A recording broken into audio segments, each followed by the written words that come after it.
Larissa Chow miliki satu sifat yang tak disukai Ikram Rosidi di awal pernikahannya. Ikram Rosidi mengungkap satu hal yang tidak disukai dari Larissa Chow selama sebulan menikah.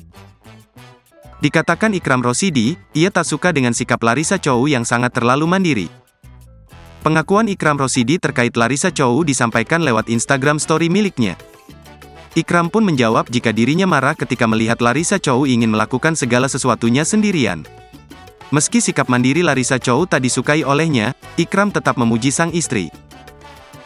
Ikram Rosidi memuji Larissa Chow sebagai istri yang penurut dengan apa yang diucapkannya.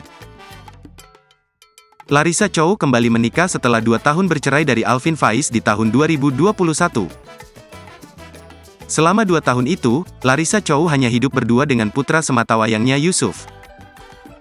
Larissa Chow pun kerap membagikan momen-momen manis dan duka saat menjalani hari-hari bersama anak sematawayangnya. Kini, Larissa Chow terlihat sangat bahagia lantaran telah menemukan pendamping dan imam yang baik untuknya dan Yusuf.